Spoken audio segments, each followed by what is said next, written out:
A good afternoon to you, our viewer, joining us from wherever you are across the nation on our TV platforms and across the globe on our mobile and digital platforms.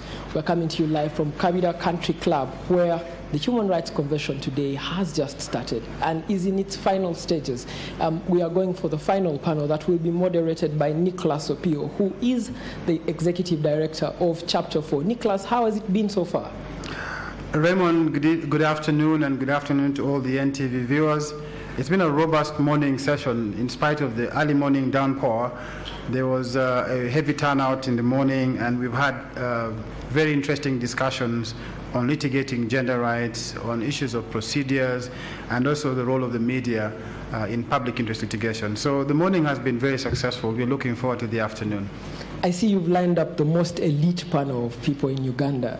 What do we expect from them? What kind of conversation do we expect for the next 2 hours?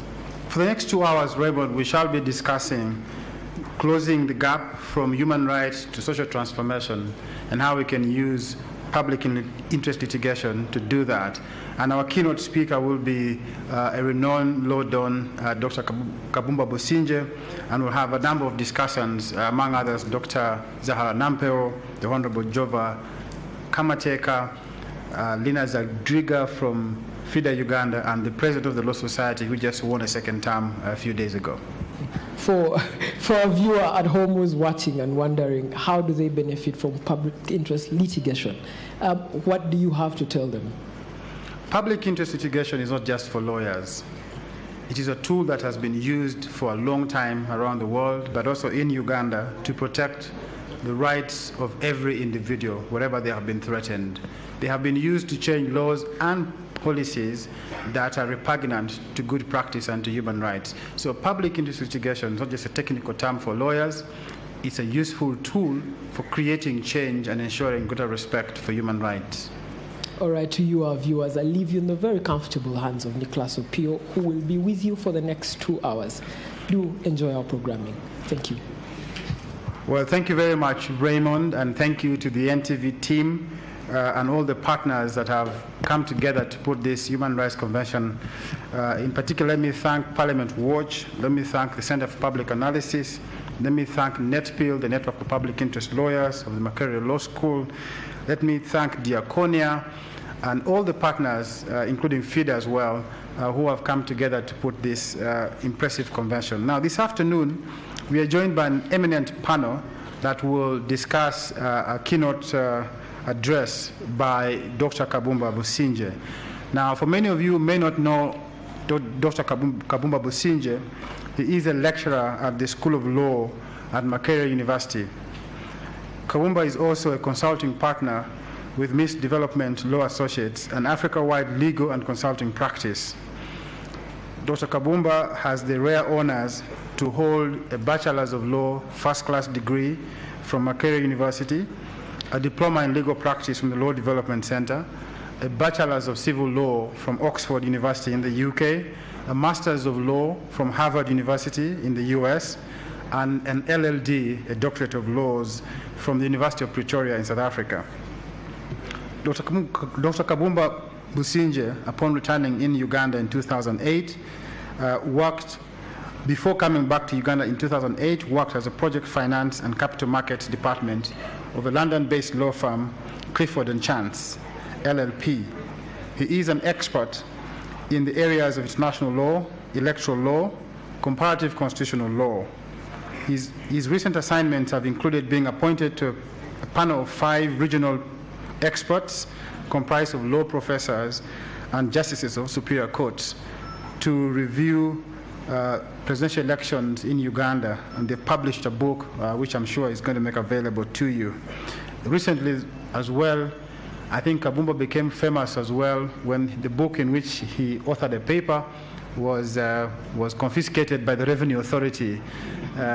Thankfully, that matter has been resolved, and that book might soon be available. Dr. Kabumba is an expert in international law and constitutional law, among others. He's also been, I don't know how many of us can boast of this prestige accomplishment. He's also been acknowledged by the Supreme Court of the Republic of Uganda as one of those widely published in the area of constitutional law. and was admitted as an amicus, among other law dons, in the election petition number 1 of 2016.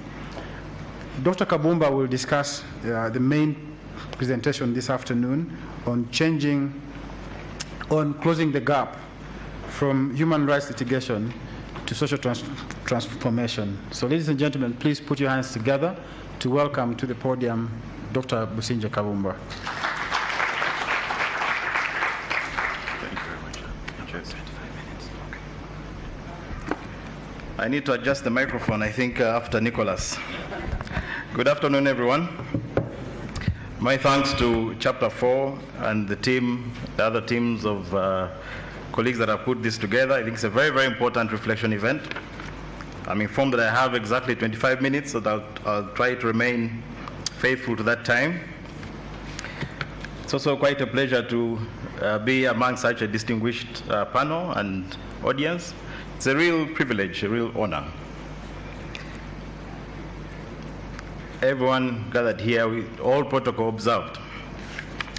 I've been asked to make a presentation on closing the gap from human rights litigation to social transformation. I'd like to change it a little bit to from public interest litigation to social transformation. Still closing the gap between public interest litigation to social transformation. And that is because I think, in a sense, the public interest aspect is a broader one and may allow us to have a more robust discussion today. I was following the morning discussion on Twitter, and I was telling a few colleagues that seeing what Justice Kakuru of the Court of Appeal had said, I felt at a loss because a lot of the ideas I'd been thinking about, in essence, he had sort of touched upon. But I think it's a very, very important basis for us to start. Public interest litigation, I said to the colleagues at Chapter 4 when they wanted a quotable court for publicity in terms of this event, I said public interest litigation, if carefully thought out, well-timed, and strategically executed, can have real and lasting benefits for the advancement of social justice and the public good in society. Moreover, I said it can serve as an incredible learning opportunity for lawyers and judges alike, one which helps them to remember the noblest calling of the profession, which is to do right by all manner of people. And I thought of those words very carefully, and I chose them extremely carefully. Because before public interest litigation can have all those good effects that we mentioned, advancing social justice, creating common good, transforming society for the better, it must first fulfill a number of conditions. It must be carefully thought out, it must be well-timed, and it must be strategically executed. At this point, I'd like to recall an incident that happened in 2006, October. A Danish artist called Christian von Honsleth went to a village called Buteyongera. He paid a number of poor Ugandans a sum of money, not even a sum of money. He paid them in livestock. Some got pigs, 270 got pigs, 70 got goats. And the condition was, I pay you this money, I give you these animals, and you change your name to mine. You become Honsleth. By the time, so between June and October, 270 people had received a pig each, 70 people had received a goat each, before the government stepped in and said, no, hold on, this cannot happen. But it was a debate at the time because the people who had received these animals said, why are you stopping this gentleman from, it's a transaction, willing, buyer, willing, I don't know. Why does the government come in to stop us from receiving these animals if we are willing to change our names to Honsleth? I think there was also an idea of changing the entire village from Buteyongera to Honsleth. And there was broad consensus and agreement that this should happen, could happen, as long as enough animals were exchanged. Now, people benefited. The public in that society were happy and willing to take that exchange.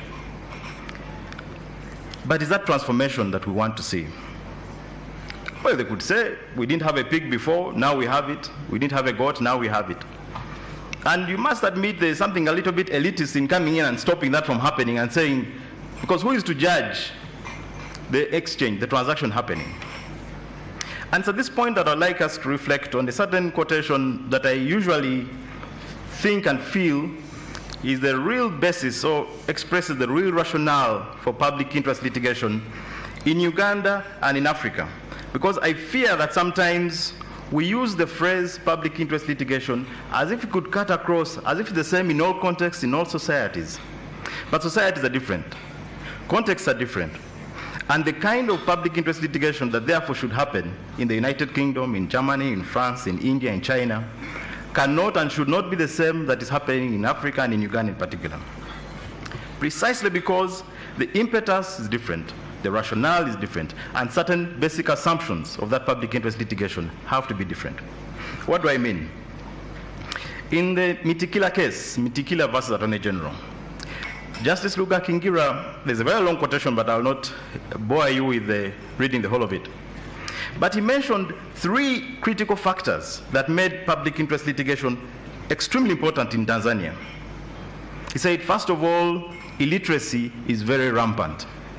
And he went ahead to give statistics. Because there was a challenge with the locals, because Reverend Mitikila wanted to represent a whole range of Tanzanians, and the question was, who are you to come in the name of all Tanzanians? And the judge was saying the first reason is that many people are illiterate, and he actually provided statistics. He said, secondly, Tanzanians are massively poor. And again, the judge provided statistics to back up this assertion. And then he said, finally, other factors could be listed, but perhaps the most painful of all is that over the years since independence, Tanzanians have developed a culture of apathy and silence. And he said this is encouraged by the state and therefore used to try to keep them away from enforcing their rights. So 3 critical factors that make public interest litigation in Tanzania, but I suspect for all of us in this room, we can recognize the description of Tanzania in Uganda. So 3 critical things that make public interest litigation in that context not only useful, but also necessary if the Constitution is to come to life. Can we say the same of the United Kingdom, or the United States, or Japan? Can we say that illiteracy there is rampant, or that they are massively poor, or that they are pathetic, or they are being cowed into silence? I don't think so. So it must mean that the duty on advocates in Uganda, in Africa, is a little bit different from that for lawyers and advocates in other contexts. But it's also a bit problematic that this should be the basis and assumptions for public interest litigation in Uganda. And I'll come back to this point later. Because we should not aspire to keep the situation the way it is. This description, the 3 conditions the judge listed, are not good things. They're not things to be proud about. They are things that we should try to ensure are only temporary. And therefore, public interest litigation should be seen and understood as a very temporary stopgap measure in society's transformation. Never an end in itself, and certainly not something to structure in such a way that's going to become a permanent feature of our life. And therefore, colleagues, and I know I see very many familiar faces from the human rights community, colleagues, brothers and sisters, I suggest that public interest litigation is not necessarily benign. It's not value-free, and it's not necessarily completely a good thing, insofar as in Uganda, in Africa at least, it's conditioned by, it's based upon certain assumptions and certain critical rationales. But even, and I'll come back to that later, but even taking it as it is, I think we might, or I suggest, that there's good public interest litigation and there's bad public interest litigation. That you can have transformative, emancipatory, progressive public interest litigation, but you can also have oppressive, reactionary, debilitating public interest litigation. You can have humble, considered, thoughtful public interest litigation, but you can also have malicious, predatory, capricious public interest litigation. The latter, in all those cases, might better be called publicity interest litigation, one which seeks the advancement of self or institution and not quite the good of the public.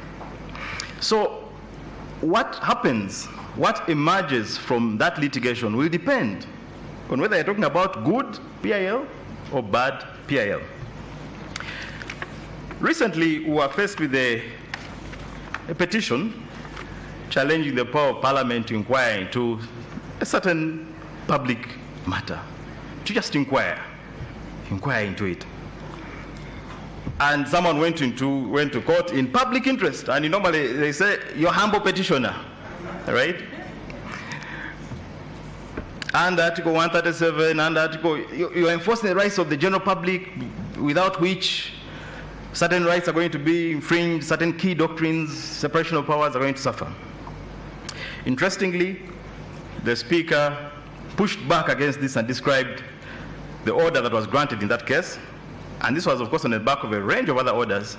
She described it as stupid.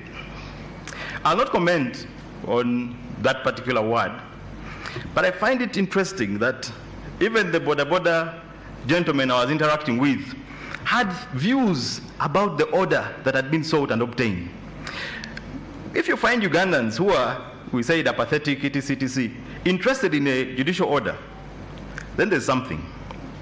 And the groundswell of public support that accompanied the Speaker's action suggests that there was a popular pushback against that public interest litigation, in quotation marks. There had also been, of course, public interest litigation challenging the private prosecution of the Inspector General of Government. And I'm sure if you go through the cases that have been filed before the courts, you can sort of distinguish. I make no judgment, I leave it to yourselves. But you can distinguish between progressive public interest litigation, properly so-called, and something that looks like, walks like, talks like public interest litigation, but is something else. There is also, I think, private public interest litigation. That is ostensibly in the name of the public, but is for a very short-term benefit. Many lawyers defending persons accused of certain crimes have made it now a habit to sort of preempt those prosecutions by approaching the Constitutional Court, identifying all sorts of constitutional violations, and thereby obtaining interim injunctions until the disposition of the petition. There's a public element, of course, but there's also a very real private element. But even where good public interest litigation, in terms of good faith, in terms of proper motives, in terms of the right impetus, is conducted, there's also at times a danger of unintended consequences from this good public interest litigation. And so when, during the amicus proceedings that my friend Nicholas referred to, the lawyers of the respondent made a very great point of saying that the court should choose its friends carefully. Of course, myself and someone else were really the targets of that statement, because it was alleged we had said a number of things that made us bad friends of the court. But although I was the target, I think that was a very important statement and a very important exhortation to the court, and I stand by it, and I think it's a very important thing for all of us to think about. That yes, indeed, courts should always choose their friends carefully. But in public interest litigation, we decide we're the friends, not just of the court, of the public, and we go. And it's a very huge thing to say that you are the person, you're the one person who is going to litigate on behalf of the entire Ugandan public that is out there. You're concerned about this matter strongly enough. Of course, the danger, of course, with that is that in other civil procedure actions, such as the representative action, you're required to obtain the consent of members of the class, or even class actions. So in essence, people agree that you go. So the people you are purporting to be your friends are indeed your friends. They have accepted your friendship. Now, in public interest litigation, many times they're not even aware of what you're doing. You go. And you may have proper motives, you may have improper motives. You may claim to be their friend, you may not actually be their friend. But particularly where the doctrine of res judicata is implicated, the idea that your action, if it fails, closes the chapter because it's a matter decided, raises real questions. And I think the case of Norbert Mao is one case, one of the old cases where this was shown to be a real issue, that if one person comes, the matter is settled, that is it. So there are things for us to think about in terms of unintended consequences, in terms of an introspection to ask ourselves, okay, because again, remember the rationale. The idea being the others are illiterate, the others are massively poor, the others are pathetic. So that you're supposed to be doing this on their behalf, for their benefit, for their interest. And so, colleagues, I recall to you, I implore you to remember the power of advocates and the power of the small elite in Africa, the middle class, that takes it upon themselves because, as Lugakingira said in Mtikila, because they have to be their brother's keeper. But with that role, and I would even say duty, comes a heightened responsibility to make sure that in so acting, you don't destroy things. Do no harm at the very least, right? If you fail in doing something good, at least ensure that your actions don't create irreparable injury for a whole class of persons who may not even have known about what you are doing. I also fear the danger of a juristocracy ruled by judges that is implicated by public interest litigation. Because essentially you have one judge, if it's a high court, or 3 or 5 judges at the Court of Appeal, or 9 judges. But these are 9 people, even at most, compared to a parliament of 400. Many decisions are better left to the political process. Even though they take longer, even though the process may be messy, even though we may fight and you see them almost crossing lines and almost... But that is how transformation happens, which is sustainable, which has a certain democratic legitimacy, whose gains are understood by everyone, and which can then be defended, protected by everyone in the long term. In private public interest litigation, on the other hand, you have a process where people may not even know what's happening. You go to the court, you may get the order. You might be doing a good thing, but there's something problematic about what you're doing in the sense of the power that you're exercising as a lawyer, as a litigant, as a judge. And with that power comes the question, who guards the guards? Who ensures that this power is not abused, even though it's being exercised ostensibly in the name of the public? To this end, I think state attorneys should not always strive to defend the indefensible. I recall one case concerning the female genital mutilation where the state attorney in question actually conceded. It just happened, of course, that in that particular case, by the time the petition was heard, the government had itself passed the FGM law, so really there was nothing to debate about. But I think it serves as an important point to recall that it's not always your duty to defend the indefensible. And for private practitioners, don't be called upon to take every brief that comes your way. I know the times are tight, the economy is biting, but someone comes to you and they tell you they want to gag Parliament.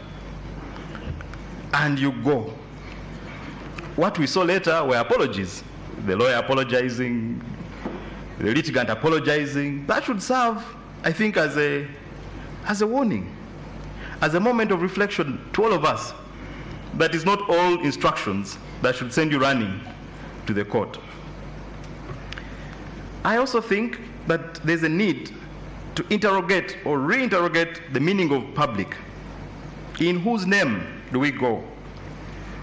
To inquire upon context. Now, how do many, not all, or let me just say, how do some PIL cases get to court? There's an NGO, there's a development partner. The NGO decides that this is a case that should go to the court. The development partner agrees. A resolution is made. They go to court. Maybe, maybe not. But there's something problematic in the sense of, yeah, good things might happen from that. But I think it should cause us to reflect upon who is shaping our constitutional litigation, who is shaping what becomes law, who is shaping our jurisprudence, who is defining what the public interest is, and in fact, and indeed, who is the public in that case. There's a very recent petition that has been filed by the British American Tobacco, a company, challenging a law, the Tobacco Act, in terms of a number of things, and of course the so-called sub judice rule, but I really don't accept that this rule is one that prevents us from speaking about matters of the Constitution. But this presents a company, a private company, whose shareholders may not actually be Ugandan, which I think is even cross-listed, bringing a matter on the basis of the Constitution. Now, of course, Article 50 says any person. Article 137 says any person. So legally, yes, you can come because you're a person, you're a legal person. But think about it. A private company limited by shares is engaging us in a conversation about the Constitution. And I'm glad that the Center for Health, Human Rights and Development, CEHUD, is seeking to be joined as a party, as a respondent, to sort of be engaged in that conversation. Because there's a danger, there's a real danger that this corporate entity, well-resourced, heavily lawyered, with very deep pockets, can do the work necessary to convince a court, against perhaps the court's better judgment, that the Constitution should be read a certain way. So there are certain dangers, certain contemporary dangers that are emerging that perhaps are unintended consequences of the journey we've taken thus far. Now, I could have said some other things, but I'm just one person in this afternoon. So I'll take the next 3 minutes to sort of conclude my thoughts in this regard.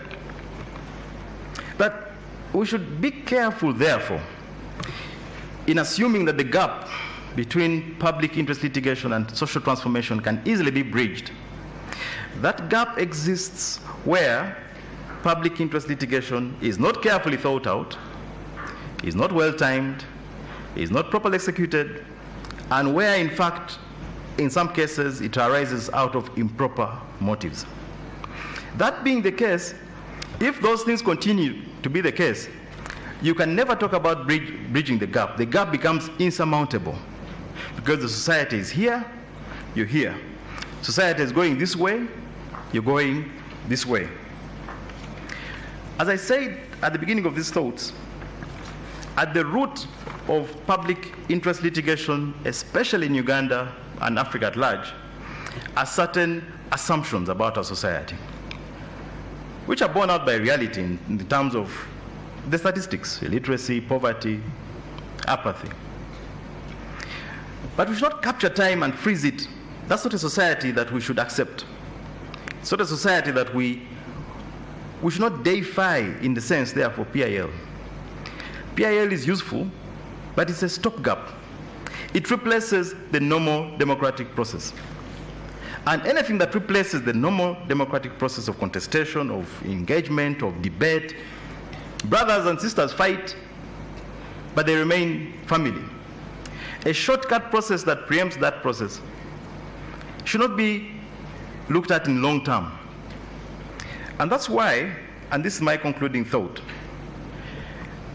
if public interest litigation is ultimately to lead to transformation, it should be rooted, deliberately rooted, thought about, structured as a form of a clear determined process of decolonization, community empowerment, affirmation of the community, validation of that community. We should accept our society, that our society, for a long time, and this is where I referenced Justice Kakuru's intervention in the morning, that surely not everything could have been going so terribly in the past. And surely our society, as imperfect as it is, has a whole range of elements within it that are good, that are sound, that are laudable, that are worthy of respect, that therefore the assumptions of illiteracy and poverty and apathy are not, when you think about them, are not real. people become distanced, and people became distanced from the process of law that now, of course, we claim because we speak the Latin, we can mesmerize, we know the rules, procedures, all that. So you convince the society that they need you, and they need you permanently. But this should not be the case, because prior to 1902, the reception clause, we weren't needed. No one really needed lawyers because everyone knew the law, because the law was organic and society understood the law because everyone knew exactly what the law was. In Buganda, they will tell you, no. Every person will tell you the exact constitution unwritten of Buganda. So in a sense, if we're really to have PIL that is socially transformative, we must commit a kind of class suicide as lawyers. We must work against our own interest, in the knowledge that for as long as we claim this special privilege of thinking for everyone else, of maintaining this system, I see my friend Nicholas, so let me just finish this in 30 seconds. For as long as we hold tight to this thing that we call ours, public interest litigation and the methods and the processes, and we say, you come out of the courtroom and you announce victory and you're telling the media how you did it, and for as long as we claim that and cling to that as the saviors of our society, society can never fully transform beyond the assumptions, beyond that caricature that Justice Luga Kingira made in 1993. I thank you for your attention.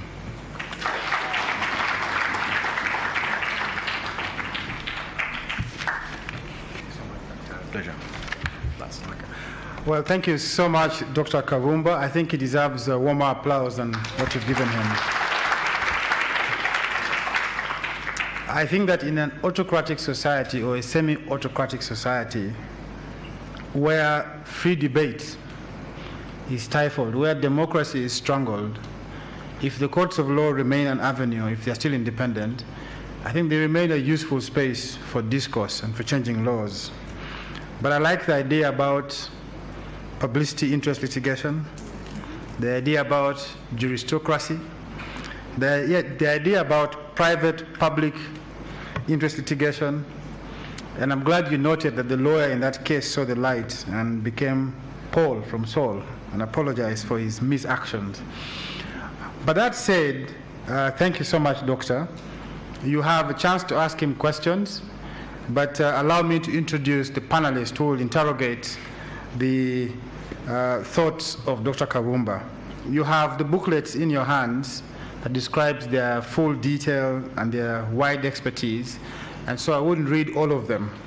But let me start by introducing the two-time president of the Law Society, Mr. Francis Gimara, who is serving second term, having been returned to office unanimously a few days ago. He's a partner at a big law firm in town called Arcadia Advocates.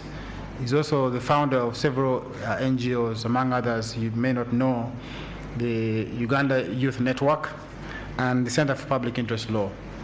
So Mr. Francis Gimara is on the extreme right.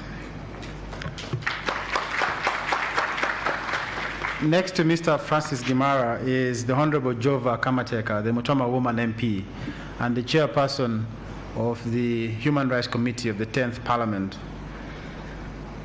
The Honorable Jova is a friend of human rights activists, having been the first chairperson of that committee in the 9th Parliament. She, among other things, spearheaded the enactment of the human rights checklist of the 10th Parliament and the gender and equity checklist as well. She's on her second term chairing that committee, and she's a friend of the human rights community. So please join me in welcoming the Honorable Jova Kamateka. Next to her is a formidable human rights advocate, peace advocate, former magistrate, now with FIDA, Madam Lina Zadriga. I used to call her her worship. Now I don't know how to call her because she's no longer a magistrate or a judicial officer. But she's a very strong advocate for peace, for gender equality and the rights of women. I think I can properly describe her as a feminist.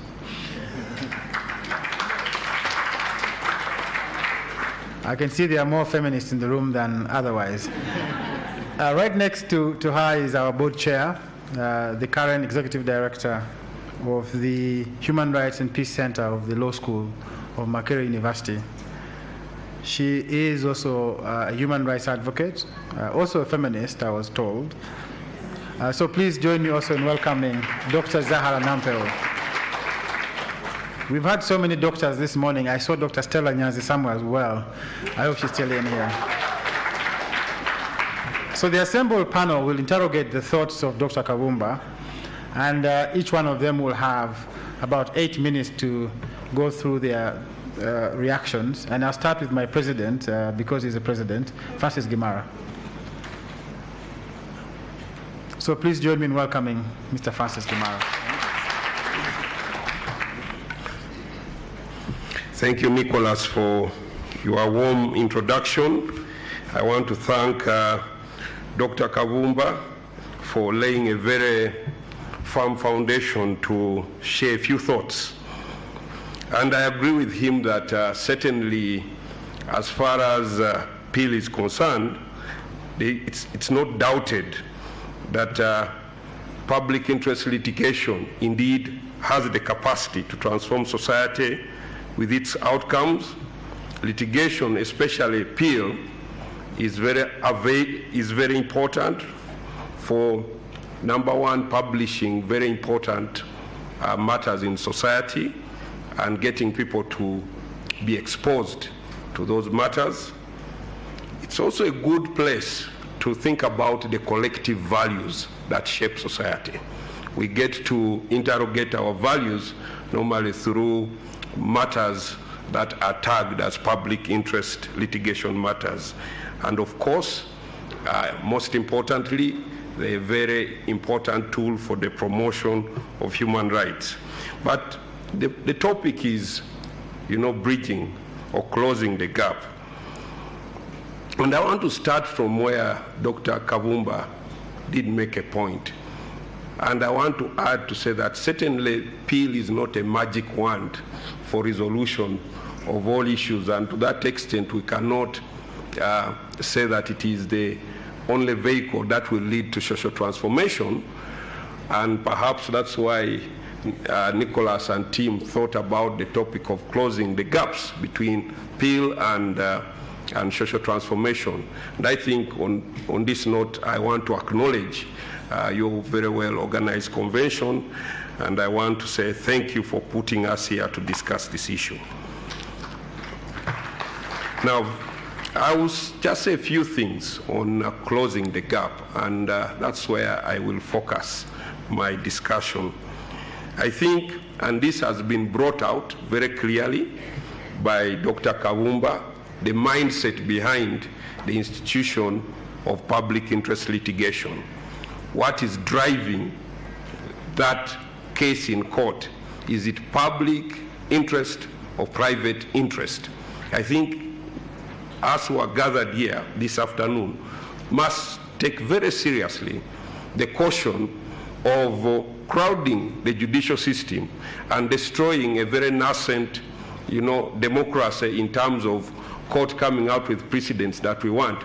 I sense that there is some excitement where we all file matters, under the notion of public interest litigation. The consequence today is that you have more than 300 cases stuck in the corridors of Constitutional Court, and I've not even mentioned those that are in the High Court and other forums. I think we have to think very clearly that what is this thing called PIL, and when should we file? And I want to say that the whole thinking around PIL at the moment needs an evaluation, especially from the community that I am privileged to lead, the legal community. We need to think about the abuse of PIL, and because I know of 2 cases where we are stuck at the moment. He mentioned one, but we are stuck. There are 2 cases we wanted to intervene as a law society, only to discover that they were filed in Constitutional Court, they were not well articulated, and we are stuck with wrong precedents. So if we are going to help this constitution grow, if we are going to promote a regime for respect of human rights, then the notion of abusing PIL is something that we must avoid. Now, of course, beyond litigation, and I think looking at the Mitkila case that Kavumba quoted, why PIL is important, we then have to pick from Mitkila an identification of those social problems to arrive at the place that would call us lawyers to inquire what other roles do we have beyond litigation. And I think that is why we need to focus more, because many times we have had some cases where people have been victorious in courts and then we have gone to sleep. I think having a court decision, declaration of rights may not necessarily be the same thing as a realization of those rights. So just moving away from the place of declaration of human rights to realization of those rights, you will find that there is a lot of work that needs to be done.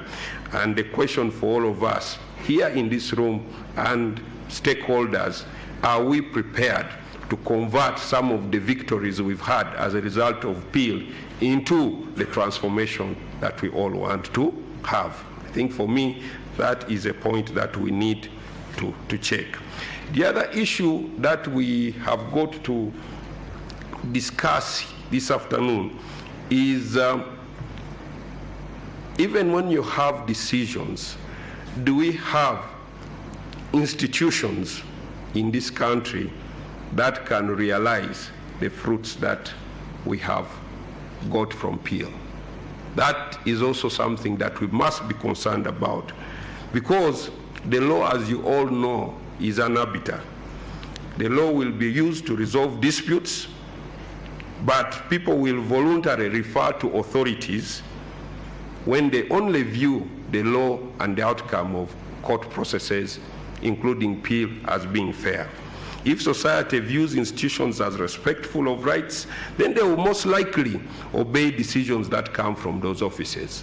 So we have several decisions, but I think we need to do a lot of work in building a culture that respects human rights just beyond the PIL thing. There is, I think, a lot of work that has to be done in terms of putting into place institutions that respect and uphold human rights. The strong man or woman mentality cannot give room for institutions to grow. And you all know that our leaders since independence have not been keen in building institutions to resolve matters. In a few instances where institutions have been built, they have been hijacked to pursue personal interests. I'll give you the police as an example. We all know that in 2014, the police celebrated 107 years, and this morning I was checking their website. The theme then for the celebration, if I may quote, was from colonial policing to community policing, a century of challenges, achievements, and transformation. The leader of the police then said this, and I quote, "We have developed, and there are visible achievements, and more recently, transformation of the police institution and policing as a system away from the repressive type of police introduced by the colonial regime to a pro-people, accountable, disciplined institution with modern capabilities to deal with modern day crime and security threats," close of quote. That was the description of the police in 2014 as they were celebrating 107 years. The question is, can we still describe the police in those terms in light of human rights violations, in light of the public interest matters that have been filed against police? There's been a very serious attempt to transform that body, but the challenges exist, and recent activities demonstrate and support that. May I say that not only the police, but also other bodies still need a lot of support. You cannot speak about social transformation when you have a starved, Human Rights Commission whose decisions are not respected, are not, addressed, when you have a Judicial Service Commission and other constitutional bodies, the IGG, you also you read recently the inability to prosecute, matters because of resource constraint, basically doing away with your mandate to prosecute corrupt cases, because you then have to look whether you have the capacity to do that. So all those things underscore one thing, that beyond PEEL, we still have a lot of work to strengthen institutions. Lastly, comprehensive law reform. Even when we have had decisions, there is still a problem, The law reform issues is something that has been left out. I don't know how many times should we be interrogating how the processes of law reform are conducted in this country. I think that for law to have effect, for us to have real transformation, let's discuss this whole notion of who makes our laws and in whose interests they are.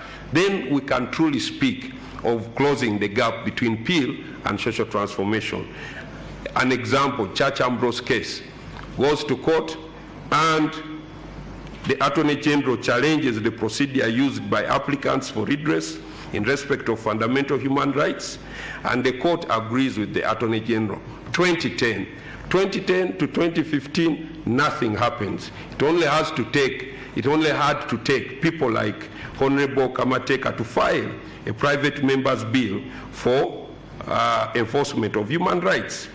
But again, when this bill was being discussed recently, you could clearly see that we did not have the same interests with offices that are supposed to lead law reform to enable social transformation. So we have got to be very alive to all those issues. Then lastly, I would like to say that we cannot speak about bridging the gap without attending to the environment to do with issues of rule of the law. And I think that is why in Mitkila they have asked us to be our brother's keeper.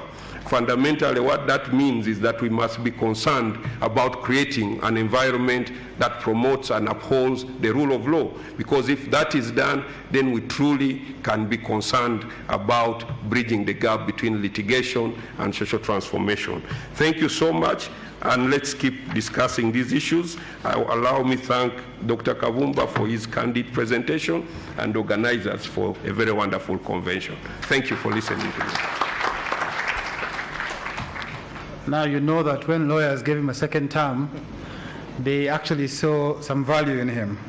Thank you very much, the President of the Law Society. Institutions, institutions, institutions, not the big man mentality. That even if you win a case, if there are no institutions to implement that case, or there's lack of willingness to implement the decisions of the courts, it will be to no avail. So thank you very much, Mr. Francis Gimara. Now, ladies and gentlemen, let's hear from the politician, the Honorable Jovia Kamateka, who has taken it upon herself to bring a private member's bill for human rights enforcement. So please join me in welcoming the Honorable Jovia Kamateka. You got about 8 minutes. 8.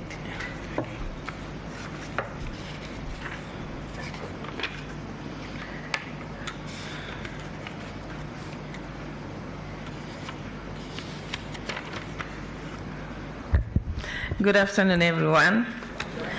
I'd like to thank Dr. Kavumba for the insightful presentation.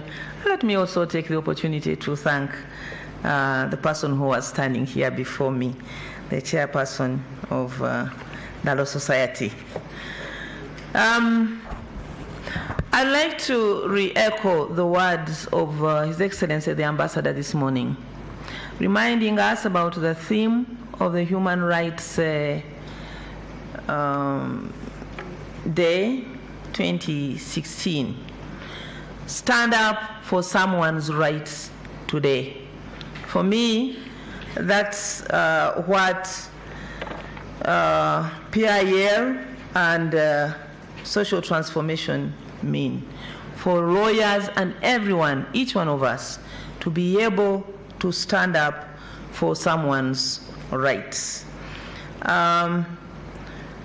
Kavumba said that in Tanzania, for example, the society is referred to as poor, was in that case referred to as poor, as illiterate as complacent, and asked, is that the kind of society that we should tolerate? And of course the answer is no. But if it is no, then what is it we must do to ensure that we have an enlightened society, that we have a society that can stand up for its rights and demand its rights of the duty bearers, and a society that is actively involved in socio-economic development, because you cannot have transformation without development. A society that is freely engaging in activities, and a society that is at peace with everyone. We have the enabling laws. So for me, I think we should be looking to the enforcement of the laws and to ensure that our people are enjoying their rights. And where they are not, then for us to be able to demand empowerment of our people, education of the girl child. For example, I think it is the directives of state policy 8, which says that the government shall give adequate resources to the government departments to ensure that they do their work. Has government done this? Have we taken government to task in the interest of the people? We were told that the Uganda Human Rights Commission, which is supposed to be sensitizing our people, is starved of resources. Sensitizing them and raising their awareness of their human rights is starved of resources, and so are other government departments, Ministry of Gender and others. Ministry of Gender, which superintends over the rights of women, the rights of youths, that very important category, our future leaders and the people who should be actively working for the development of this nation, the rights of children, the rights of the of workers, the rights of the PWDs. Do they have sufficient resources? And if they don't, has any of us taken interest to take government to task to ensure that they do that? There are individuals here who have been concerned about the education of the girl child. And in the face of the need for empowerment of women, indeed, we recently celebrated Women's Day, and the international theme was empowerment of women for socio-economic development. And we know that education is the single most factor that has the capacity to empower our girls and effect socio-economic transformation. But despite the fact that we have stark statistics that prove that at enrollment you have 100% girls enrolling, P5, P6, P7, 60% of the girls drop out because of the known causes of menstrual concerns. And the government says there's no money. We know this is a responsibility of the parents, but has any one of us cared to take up a case, take a case to court,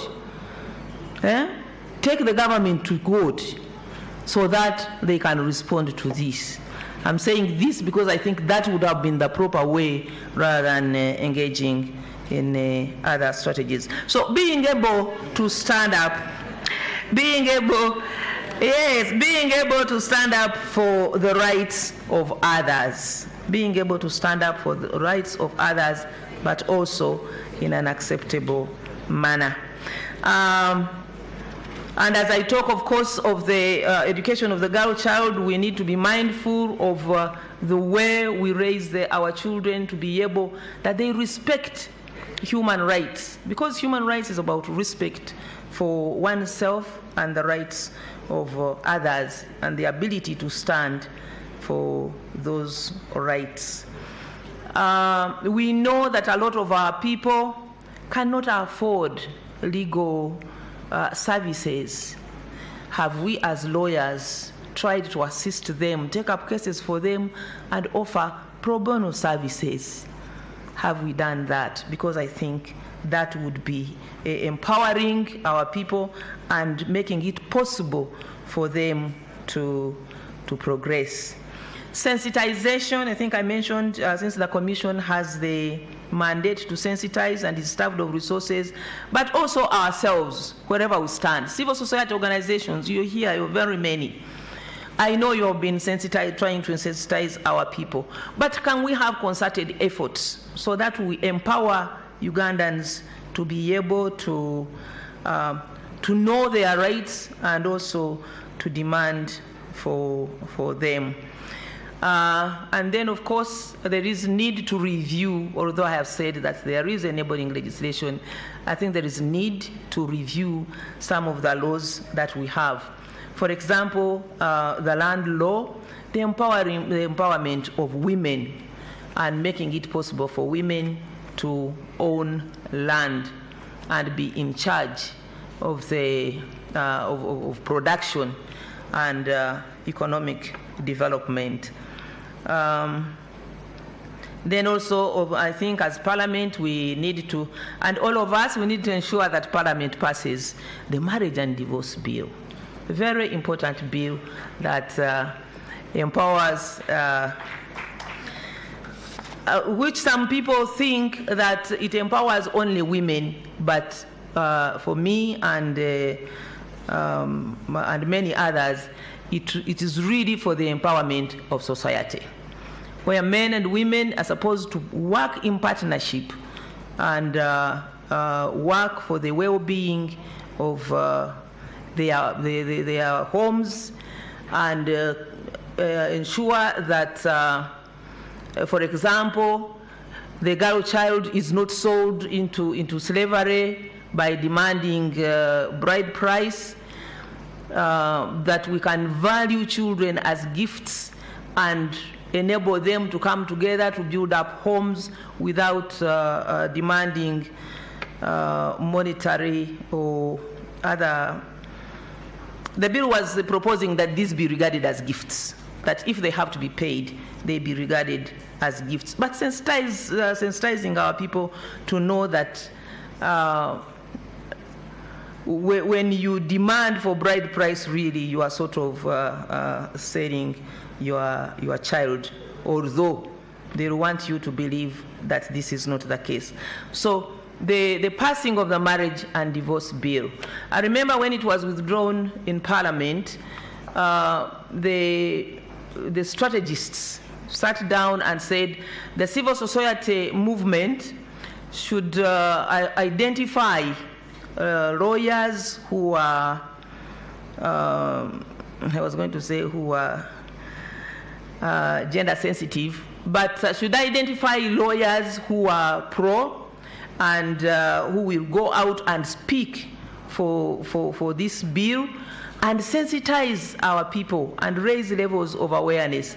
We were expecting that we would be hearing programs on radio, on TV, sensitizing our people about these issues so that by the time the members of Parliament maybe go to consult if it is necessary, or by the time the bill comes back to Parliament, people already know. To know that when you empower your wife, when you empower a girl child, as a man, you are actually empowering yourself. Why do we keep these divisions of men, women, without knowing that we are supposed to support one another? And we know that law is blind, but we need that lawyers put on a gender lens and rise up for the rights of the disadvantaged, of the vulnerable, who include the women, the children, and the others. We need to pass the Succession Act to ensure that women can inherit property from their parents. Economic empowerment. The laws will not have much effect if our people are not economically empowered. And so sensitization of our people that they need to work for food security, first of all, that every home should have sufficient food, and then must make sure that they have an income generating activity so that we raise household incomes and we have a quality population. It is only when we achieve that quality population that that population will be able to afford legal services and be able to fend for themselves and demand for their rights. Then also the finalization of the legal aid policy. It has been in the offing for so long.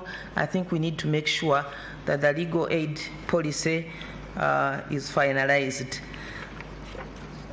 I'm saying all this because we are aiming at creating a transformed society, a quality society that can be able to enjoy their rights. Sensitization, sensitization, sensitization. And then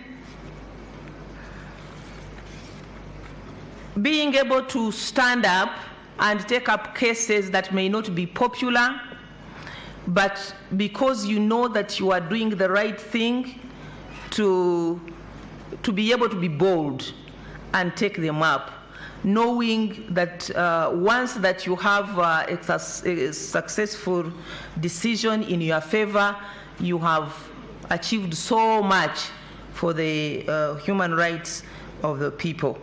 And that even if you were to fail, at least you raised awareness about these issues. There are so many legal cases where people may have failed. I think it was this morning that Justice Kakuru drew our attention to the case of Wangari, this lady in Kenya, who took up a case against the government. They wanted to build a tower in some square in Nairobi, and she took up a case against the government. She failed, but that tower has never been built to this day because she had raised the awareness. And so for us to be able to take difficult cases, and also knowing that when we raise the awareness, you may start when you are an individual, but others will soon come to your aid and come in as I can see. Okay, and come in as co-respondents and help you to prosecute the case to its logical conclusion. So to be able to identify, I would urge us that we should be able to identify the gaps and be ready to stand for the rights and be the voice of the voiceless. And as lawyers, most of you are lawyers here, to be able to offer free services to people who are not able to take up cases for themselves. Some do not even know that their rights have been abused or that they can even bring up cases. So to be able to open their eyes and take up these cases for them. Thank you very much.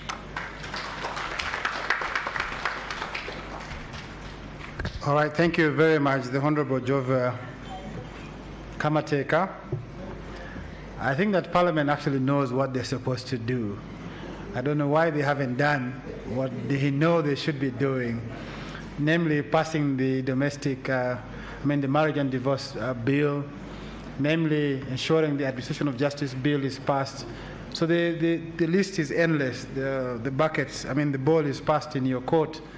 I hope that the MPs are watching and that some of these issues will be taken up. I think that for me, the message I got from your presentation is stand up for somebody's rights. Well, at least in the case of sanitary pads, someone stood up for somebody's rights. But that said, please join me in welcoming Madam Lina Zedriga from FIDA.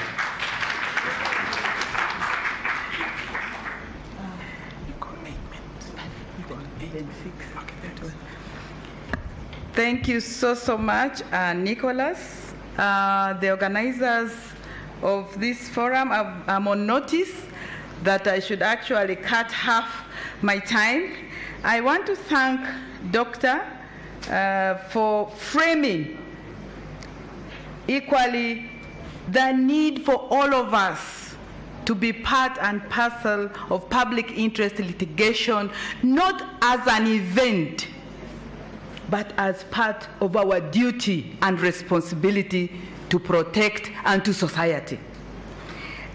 In my interrogation, I am going to frame that with respect to public interest litigation as a framework for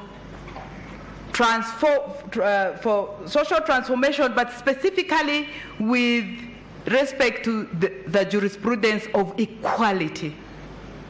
FIDA Uganda is an association of women lawyers of Uganda. I am a member, a very long-term member of FIDA Uganda, and I want to thank them for that vote of confidence to allow me be a panelist on this very, very critical session. When we look at using the law to transform societies, and in terms of your unpacking the lack of access to justice, poverty, the distance in terms of the justice mechanisms, it just reminded me of what FIDA had contracted us to do in terms of escorting the women from northern Uganda who had gone through the experiences of rape during the 20+ year armed conflict. And all other services were around psychosocial support, time alone, medical, but there was that need for them to see justice. In our engagement, I see some of the partners here, we asked these women, what would be justice for you? One of them responded and said, for me, it's about the acknowledgement that my body, my bodily integrity has been totally destroyed for good. I need an acknowledgement. I need to be heard. That's very powerful. Giving voice and presence, challenging the silence of the duty bearers, challenging the lack of accountability to society, and especially to the women. To me, it is very, very critical that we not only push for the legislation, that is very good, the Domestic Relations Act, the Marriage and Divorce Act, actually with that title. But in terms of taking up public interest litigation for accountability to women, women in Luero, women who are living with the effects of the war being fought in their bodies in terms of rape, women who have lost it all. I see Honorable Molly in her constituency. There's a lot of demand for children who are still in captivity or even missing. Who is going to account for these children? We need public interest litigation in context. We need the outcome of the decisions, like the decision of Justice Kania in that case where the two girls were raped by UPDF, gang raped by UPDF in Igulu, and Justice Kanya made a decision that actually the gang raping of these two young girls in the presence of their mother amounted to inhuman, cruel, and degrading treatment. And he made some awards. But how many people have the capacity to follow up in terms of whether that outcome decision was actually implemented? How many of us? Then we also have the case which FIDA took. Honorable Dr. Matembe inspired us. When some of us were still on the bench, we longed to be at the bar because they critically challenged the social inequalities in terms of discriminatory laws, the Divorce Act, the grounds for divorce. I remember that case very, very well, and we followed it. But to date, we are still struggling because that decision is not implemented. Okay? So how do we conclude? We do not have closure in terms of the decisions with respect to public interest litigation. We do not have these decisions translated to the women in Luero, to the women in Mbarara, to the women in Igulu, to the women in West Nile in terms of actionable points. So I would like to implore all of us to see how best do we contribute, not only to go to court and then get the public interest litigation successfully, decided on, like the Mifumi case. We wined, we dined, and so on. But bride price is still being demanded. Women are still being battered. So how do we translate it beyond the celebrations? That is very, very critical. And finally, as I end, public interest litigation with a gender lens, or in terms of implementing the jurisprudence of equality doctrine, would be implementing what Saul Alinsky, I'm a disciple of Saul Alinsky, stated in his book, Rules for Radicals, that whatever is handed to you down as a right is actually wrong, turned inside out. You need to grab what belongs to you. Thank you very much.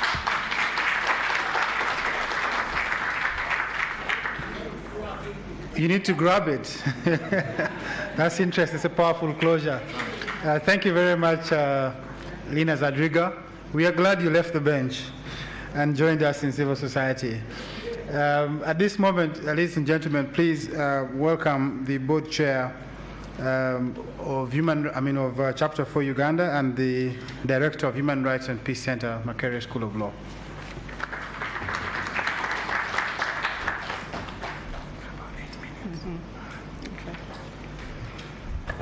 Good afternoon, ladies and gentlemen. The good thing about presenting last is that you just need to wrap up. Everything else has been said. But I would just like to start by thanking BK, Dr. Kabumba. We call him BK, not KB, but BK. He might be, taken for somebody else, for the paper, for the well thought out paper. And I think as much as he stresses the caution that we need to take as we are undertaking public interest litigation, I think it is also still clear that PIL is likely to become all the more relevant in Uganda for many reasons. We are still not yet there. And as Honorable Kamateka was saying, all these laws that still need to be passed, or the welfare issues, we are not yet there yet. So we still need to do PIL and a number of other things as well. We need public interest litigation for many reasons, but mainly for the voice and profile that it gives to human rights issues. So as much as we want to do PIL to remove the remnant problematic colonial laws, or and also for protection of marginalized groups, we also need PIL as a response to growing impunity the increasing land evictions, the secrecy around oil agreements, the unconstitutional laws, the narrowing civic space. We are not yet there. So we need public interest litigation for all these things. But as he stressed very clearly, that in order for us to use PEEL correctly to push the boundaries of the law, we must select our cases carefully to consider the merits, the likelihood of success, the avenues of redress, the right time to take the case. It's not every case that will be one for public interest litigation. Not every increase in the prices of border fares or onions or bread will be a case for public interest litigation. So it is important for us to find out the best case and to pursue that in order for us to push the boundaries of the law. But in terms of saying more about preparation, what else do we need to do in order to bridge the gap, in order to achieve social transformation? I think for me it is important that the outcome from PEEL include not only the small wins for us as lawyers and civil society organizations, but to bring on board the individuals, the beneficiaries, the victims that this win is supposed to affect. I think those persons need to be included on the table, and as we coin our prayers, not only, for example, in the case that Justice Mugambe handled against Mulago Hospital, for the individual parents that lost their child, but for other parents or potential parents that would come to Mulago Hospital. So we need to coin this carefully to benefit and to bring the beneficiaries of PEEL on the table. But at the same time, when we are talking about preparation as civil society organizations, as human rights and justice advocates, we need to envision PEEL for human rights more broadly than just in our local situations, in our local context, protecting people against a restrictive government. We must be able to make a link between our local immediate situation and experiences to aspects that go way beyond, to the macro social forces beyond the state. It is, for example, the case of Sehad in the maternal mortality case, a case of healthcare in a local hospital in Nakaseke. It is not only about the mother who lost her life, who lost her baby. We must also be able to talk about the underlying macroeconomic issues that determine, for example, why the government of Uganda has not stocked our hospitals with the medicines. What medicines are they? Are they on the list of essential medicines listed by the World Health Organization and also by the government of Uganda? So we need to be able to connect the dots beyond just our own local situation. That speaks towards preparation. I'd also like to add something about doing PEEL together with other things. We're talking about social change, but social change cannot be achieved alone in isolation without wider social and political campaigns and advocacy to raise awareness and build support for an issue. As human rights PEEL practitioners, we must be able to take up the mantle to do human rights work which is unpopular. We have some unpopular human rights issues, such as the death penalty, among other things. Today we are talking about the denial of the right to education. The Institute for Social and Economic Rights, the ISA, took a petition to the Speaker of Parliament about maybe a month or two ago about the hiking of school fees. That is on the issue of education. But we need to do PEEL and other things hand in hand. If, for example, the denial of education ties into the lack of sanitary towels, why not? Why don't we take that campaign hand in hand with the community, on the radio, television, social media, to ensure that we achieve the human rights that our Chapter 4 of the Constitution talks about? Preparation also means that we are working not only from the bar, as the lawyers, but we're also working with the judiciary in selecting the right cases, in ensuring that our judicial brothers and sisters appreciate the role that they have in upholding Uganda's constitution. They should be supported to appreciate the new remedies, the possible mechanisms that they can coin to ensure effective compliance with their orders without necessarily appearing to overstep their limits.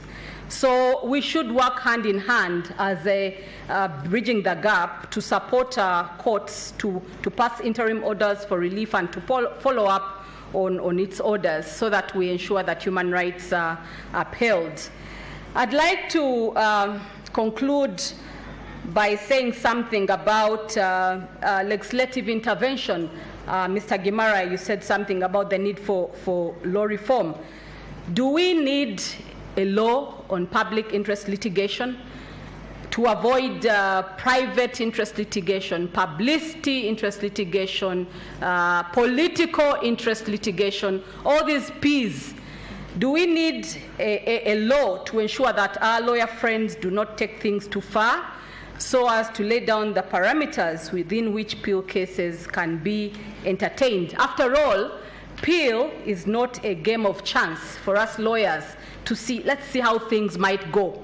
But we must be deliberate and prepared to execute a case with a definite claim.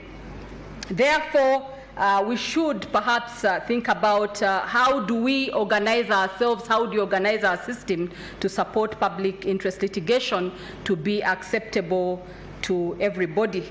Perhaps, Dr. Kabumba, you'd say something about that. Do we need a law on appeal?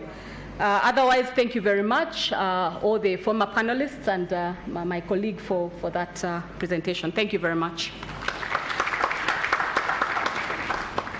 Thank you very much, Dr. Zahara. I think once again, let's just thank our panelists for a good discussion. Well, we'll now hand back the microphone to you to interrogate them, to share with us your thoughts and some of the things that they have spoken about. What are your views about the issues that have been raised by BK or KB, by Mr. Francis Gimara? Do you feel very strongly about them? Do you disagree? I think the chance is now. And just before you take the microphone, remember we are live on NTV, so be at your best manners. It's a family television, so be at your best manners. This program is brought to you by Parliament Watch, Center for Public Analysis, Diakonia, the Embassy of Sweden, FIDA Uganda, Network for Public Interest Lawyers, and NTV. So if you have a question, just catch my eye. I will pass the microphone to you.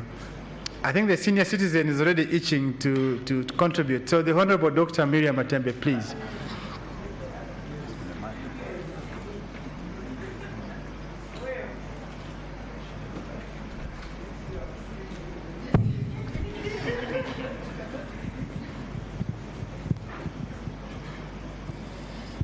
Thank you. Since he has seen me when I was only thinking, I take the opportunity to say something.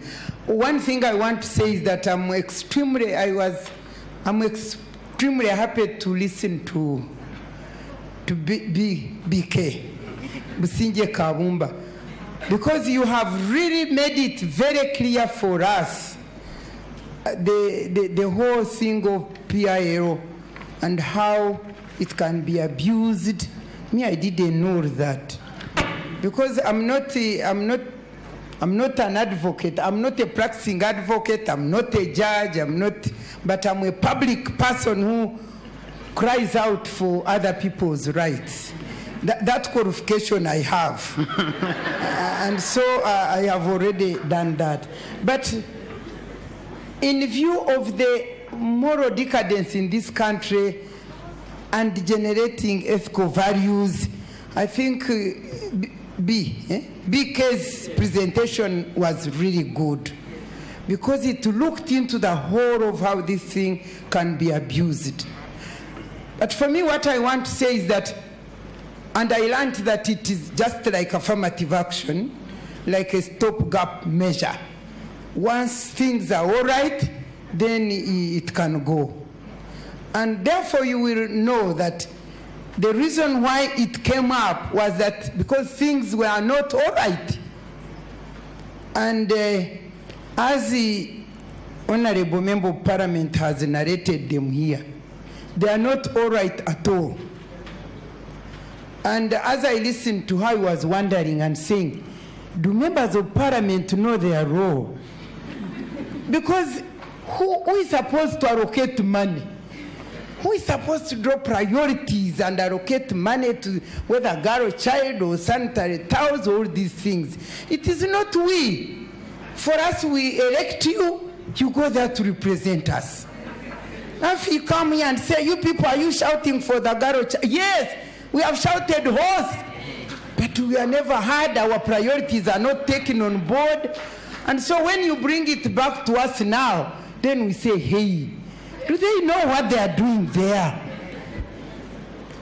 Do they know that they are to play oversight role? Do they know that if they did all this, if, for instance, when we made our constitution, which is gender sensitive and gender responsive, if all these discriminatory laws and practices that are there within the current laws were removed, we wouldn't really come with public interest litigation. As FIDA wouldn't have come in, sort out that issue. But even having sorted it out, is there any law that has now been made to bring on board, to translate what we achieved as a decision into the laws of Uganda? So, Ijuka. Businji. Ijuka is the father. Ijuka is the father. This one is Businji. So, Businji, thank you for telling us how careful we should be. But as you can see, the environment in Uganda simply dictates that we shall bring many more of these public interest litigation. And therefore, my challenge to the members of Parliament is that if you want us to stop, doing this role, please get there and make your priorities the priorities of Ugandans. For instance, we are on land grabbing. You people, you better come up very quickly, because people are going to be homeless and landless if you don't know. Things are happening out there. Land grabbing is just too much, and people have to come in and bring these public interest litigation cases on land. So thank you for telling us. Now, as lawyers, we should, or as civil society organizations, we should be concerned about not private public interest. We should go really for the good of others. But as for now, I think we should continue going. And in fact, to do it better, Nicholas, you better now mobilize, and we come many, and you consult us, then it becomes our thing, not just one person thing. Thank you so much. Thank you so much. Thank you. Thank you so much for this. We take the challenge. Let me have my brother right over there. If you don't mind, please introduce yourself, just so that we know who you are. Thank you so much, Nicholas. My name is George Ntambazi. I'm a political analyst. I would like to thank the panel for being leaders of thought. Dr. Kabumba, thank you so much. You've ably explained to us what public interest litigation means. But you've also cautioned us, and you've cautioned especially, in this case, could be civil servants, but also state attorneys and lawyers, not to just directly take instructions as they come. In defining public interest litigation, you said it can be public, it can be private, it can be malicious, it can be anything. The question I'm asking, and I have two, is one is, how do you expect civil servants, or in this case state attorneys or errant judicial officers, to act reasonably in the interest of the public vis-a-vis the orders from above? That context is very serious in our country. Second, you notice that most people here are lawyers. The Chief Justice, with the authority of the President of Uganda Law Society, who is here, has stated publicly that he has no powers to discipline errant judicial officers, even with the Constitution or the laws we have. In that context, how do you expect the country to move? Thirdly, in the context of the role of Parliament, Honorable Kamateka is here as a chairperson of the Human Rights Committee. I think Parliament misled this country. I'm not one of these people who think by the Speaker of Parliament simply ordering the vacating of the order did service to this country. One, practically, and secondly, jurisprudence-wise. I think the Uganda Law Society had moved when that order was still in service to go to court and petition that order be removed or be vacated. I think it would have been proper if we had a case that goes on court files in our system that goes on record to stop this thing from happening in the future. And I think it is still open. Look at the recent LS elections that we are grappling with. Parliament just passed a law for us to allow Ugandans to go and line behind others. No person came up. I know some people, I think some civil society organization, Foundation for Human Rights Initiative must be in court challenging that. But we heard this morning that process has been frustrated by the office of the Attorney General. What do we do as Ugandans? Thank you so much. All right, thank you, George. Thank you very much. Let me have my brother right over there next to you.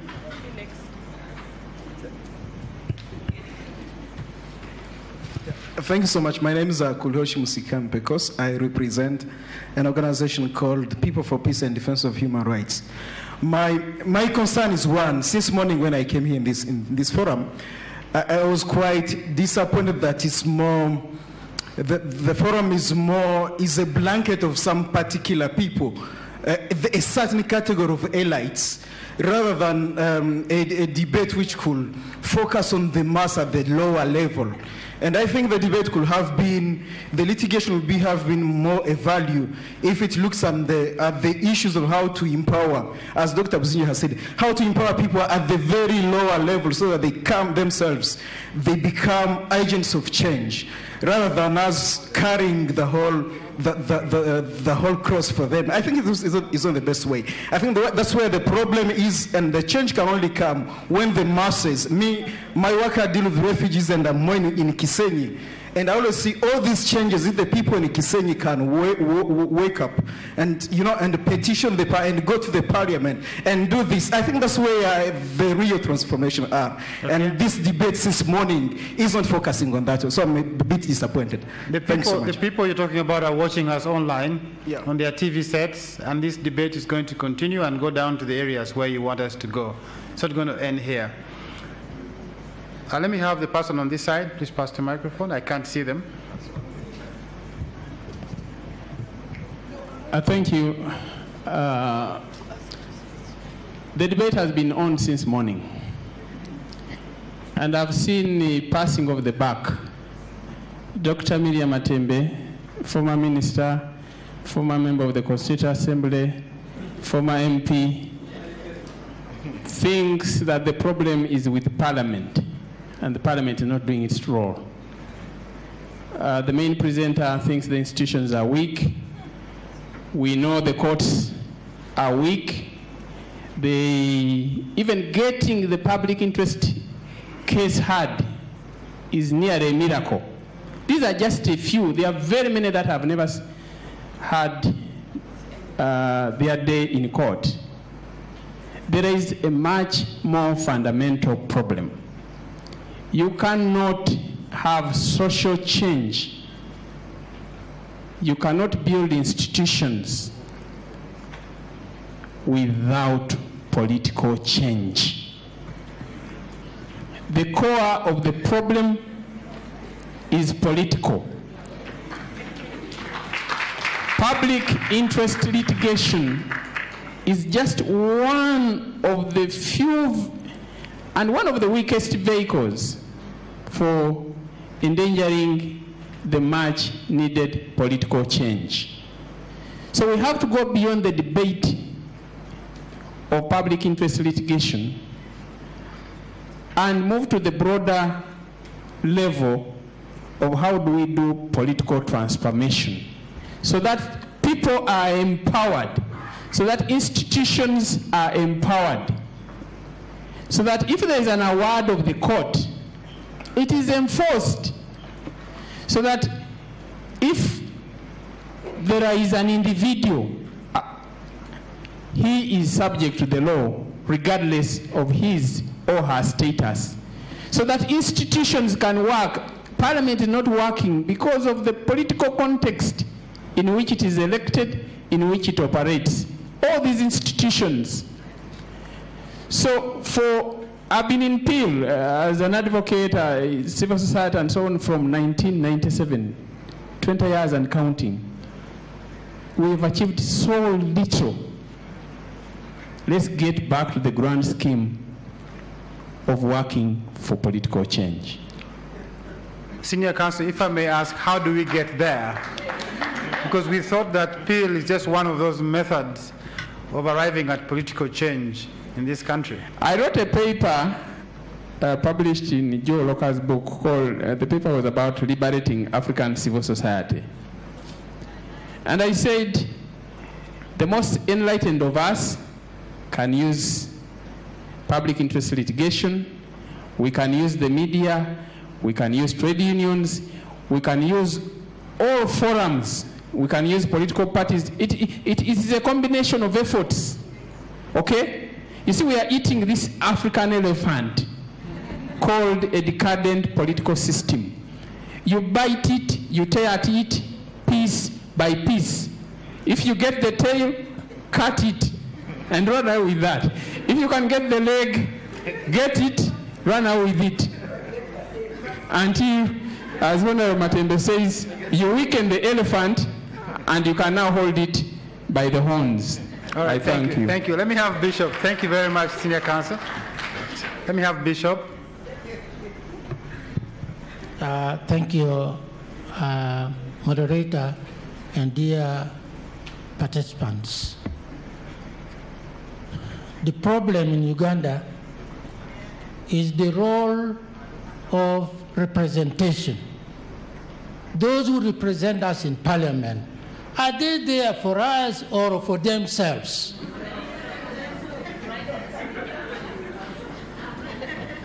If you go to northern Uganda, children in primary 4, girls, primary 5, primary 6, and 7, they drop all out pregnant. A child who is only 10 years, 12 years, 13 years, they are having children, a child having a child. Where are we as a government? Where are we as Ugandans? Where are we? This bill we talk about here, I'm glad that you said it very well. Sometimes this can also be bad or good. If we see our children dropping at that rate, how will you see Uganda in 20 years from now? I'm telling you, a country, a people without women, they are dead.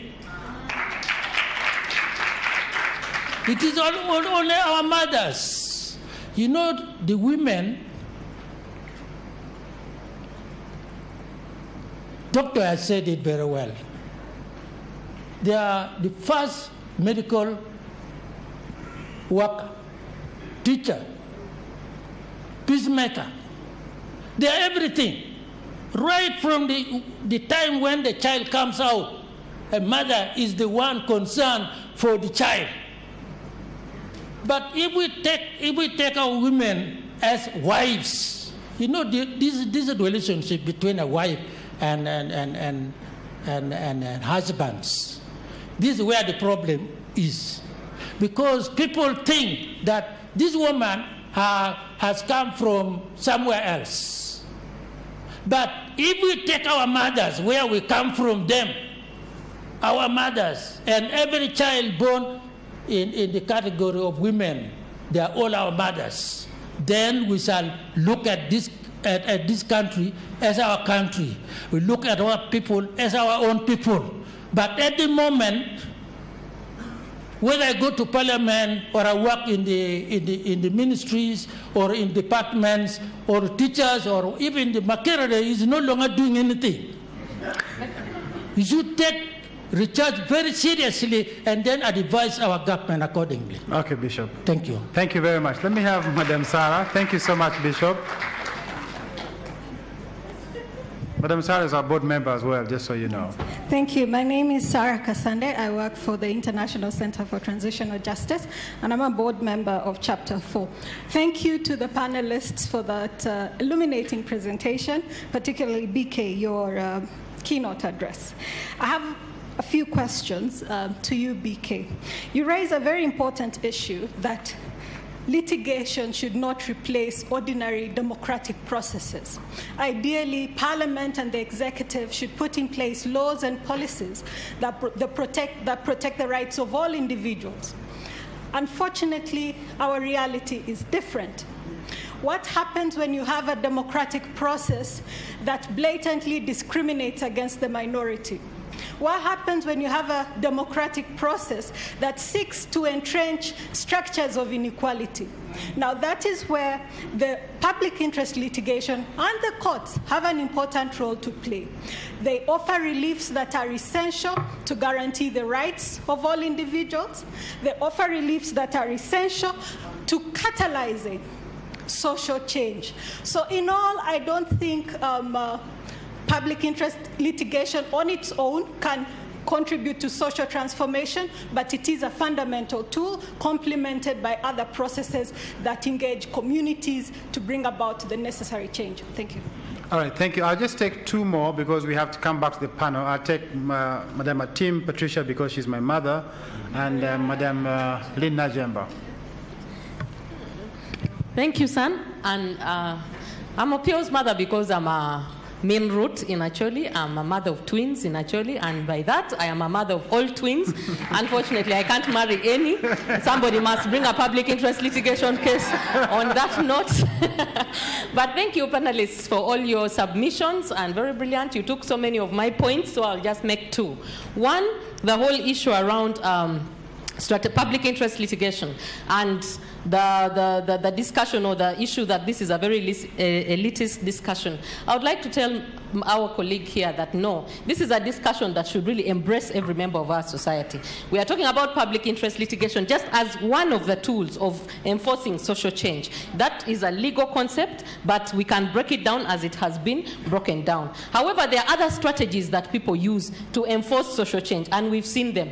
Only that the political terrain in which we exist is constraining it and making it very difficult. That is why we are resorting to using controversial language, to undressing like the Amuru women, to bringing pigs to parliament, because we are trying to express a social concern. And Honorable Kamateka, the word is hard, I'm from Gulu, so my tongue may not get around it very easily. You have a hard task in your hands in your second term. We need to begin to fill that human rights committee that you're leading. People get beaten for food in Katakwi, and there is nothing released by the human rights committee, yet that is a right to food. Yes, there may be political issues and so on, but let us look at the rights, the human rights concerns. When we bring pigs to parliament, is it the issue about the pigs or the social injustice issue that is taking place that must be dealt with, and we must hear Parliament, the Human Rights Committee, talking about it and calling on the state to address it. When I wear my other hat, I lecture family law at the School of Law. And this I draw to all of us as citizens. We have a duty to ensure that social change is realized at a national level, but also at a domestic level. Bishop talked about the role of parents. I was doing a consultancy recently around child marriages and so on. Child marriages is still existing in Uganda. The state has passed law to curb child marriages. Institutions do exist. They may be weak, they may not be facilitated. But parents and the men in our society are embarking on impregnating these young girls. So our role also as citizens, as parents, is also very important in realizing social change in our society from the grassroots. Okay. Thank you. Thank you. I'm not sure you're popular with the men, but let me have the last contribution from Lynn, and then we come back to the panel. Lynn, please, if you can make it very brief. Thank you. I will be very brief. I actually didn't intend to say anything until Council Walubidi said what he said, and he said we need to get back to the scheme of working for political change, and he said the media should be one of the things that we use to achieve that. And I wanted to say that this is the same media which is very disempowered, grossly censured, very incapacitated, hijacked by the politicians and the business people. So we actually do not have an institution in terms of the media to talk about. So when we are talking about transformation, even the media needs some support to get to this. Thank you. Okay, great. Thank you so much for your questions. I apologize for the people on this end. There was a very bright light in my face, so I couldn't see you. I apologize. We'll come back to you if you have time. But let me welcome back BK. BK, you've had lots of questions. Do you please want to respond to all of them? You can come to the podium if you like. It would be better to be on the podium. Thank you very much, Nicholas, my fellow panelists, and I think the audience for that very robust engagement. The questions are many, but I think I'll just like to use one frame to respond to the issues that came out from those questions. The word legitimacy. My mother, Matembe, referred to me as Ijuka. That's my father's name. But Ijuka, in 1992, wrote a book called The Contribution of Managers to the Survival of Dictatorship in Uganda. And I want to use that book as a starting point of reflection. That yes, I agree with Councillor Walubiri that beyond our discussion today is a larger one. We must contextualize it in the sense of the context. But that being the case, so, and then someone was asking, George, my friend George Ntambazi, what is a civil servant to do? How can they act reasonably when they have orders from above? The limitations pointed out by the Chief Justice in terms of errant judicial officers. Parliament in terms of the response to the court order. But at the bottom of all this is a question of choice. Choice. Each and every one of the individuals, whether in private or public service, has a choice. No one is forced to obey orders. But they feel compelled to obey them because of a range of factors that were pointed out in that book in 1992. The fear of the unknown, the love for the safety of the job, practical considerations about one's security and the security of one's family, the idea that the law should be obeyed irrespective of what one thinks about it because simply the law is the law. But that's precisely what got Germany in the folds of Nazism. The idea, Geges est Geges, the law is the law. In Idi Amin's time, lawyers participated actively in drafting decrees. Judges continued issuing judgments as if everything was normal. So I think we have to come back to the idea that it's easy to say there were orders from above. I'm simply doing my job. I'm not a politician. That's for Parliament. Or the court has decided it is so ordered. But no. Not all things that are legal are legitimate. And those laws, those orders that are illegitimate are not deserving of consensual compliance.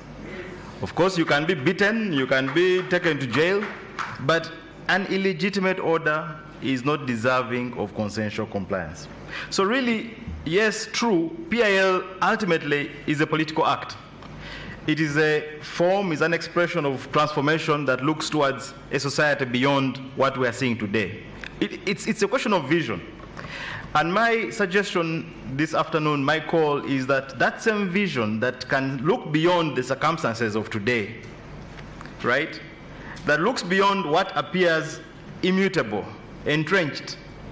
I invite you to read the book called In the Fog of the Season's End by Alex Laguma. Written just as apartheid was about to break. But just when everything seems entrenched and there's no way out, that's normally when things are going to get better. So the idea of a beyond process, beyond the feeling of captivity, beyond the idea of orders from above, who commands you to beat your fellow citizen? Do you need a court order to say that the person you're beating is a Ugandan too, that they have children like you, that they woke up that day not to be beaten? Can you really say that you're doing so out of orders from above? Can you negate your free will? And that's why I invite us to look beyond. Yeah, I accept, and my colleague Sarah, I completely accept your point about the context, about when a range of other options are closed out. And indeed, if looked at in that sense, if seen deliberately as a way of sort of triggering a discussion, a conversation beyond when spaces have been closed. But in that very limited context, when you know that what you're doing is a political act, but also when you appreciate that it should be a limited act, a limited power, because it's an extremely powerful act. You have power as a citizen, as a litigant, as a lawyer, that is denied others. And if you have this power must be exercised reasonably and in such a way that that power doesn't have to always be marshaled, because that is unsustainable. Thank you very much.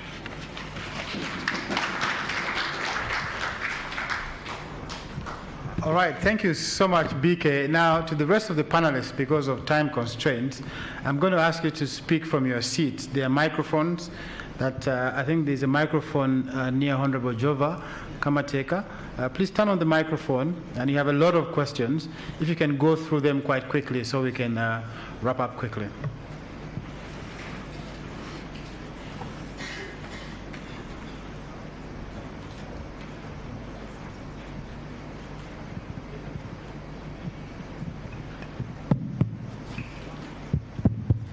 Thank you very much. I want to thank everyone who has asked questions or given their comments. Honorable Miriam Atembe, I'm here, like others, to contribute to the debate on the importance of public interest litigation. So to say, and so I, in good faith, pointed out what I think Parliament has not done and needs to do.